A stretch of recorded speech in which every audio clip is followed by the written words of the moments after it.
অনেকদিন ধরেই ভাবছিলাম একটু বাড়িতে ফ্রাইড রাইস বানাবো, কিন্তু আর হয়ে উঠছিল না। হ্যালো এভরিওয়ান, আমি সৈকত। তো আজকে বাবা বললো যে আমি একটু বাজার থেকে চাল আর মাংস নিয়ে আসি, ফ্রাইড রাইস বানিয়ে ফেল আর একটু চিকেন কষা করে ফেল। তো যেহেতু আমি চিকেন কষা করতে পারি না, সেটা মাই করবে, শুধু আমি ফ্রাইড রাইসটা করবো। তাই ফার্স্টে চালটা ধুয়ে জলের মধ্যে দিয়ে দিল, আর জলের মধ্যে কিন্তু তোমরা অল্প করে সাদা তেল আর গোটা গরম মশলাও দিয়ে দেবে। সাদা তেলটা দিলে কী হবে, চালে লাগবে না।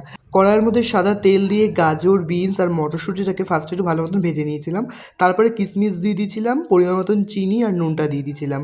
এখানে তোমরা চাইলে কাজু আর ক্যাপসিকামও দিতে পারো। আমি কাজুটা দিইনি আর ক্যাপসিকামও দিইনি, তো ছিল না যেহেতু আমি আর দিইনি। থাকলে দিলে কিন্তু ভালোই হয়, দেখতেও ভালো লাগে এবং খেতেও সুস্বাদু হয়। তো আমি আমার পরিমাণ মতন চিনি নুন দিয়ে দিয়েছি। তো দেওয়ার পর আমি একটা ডেস্কি নিয়ে নিয়েছিলাম, যেখানে সমস্ত কিছু অ্যাড করব। ফার্স্টে ঘিটা মাখিয়ে নিয়েছিলাম সুন্দরভাবে। ঘিটা মাখিয়ে নেওয়ার পর একে একে কিন্তু ভাত আর ওই ভাজাভুজিগুলো দিয়ে দিচ্ছিলাম। তার সাথে দিচ্ছিলাম অল্প অল্প করে ঘি।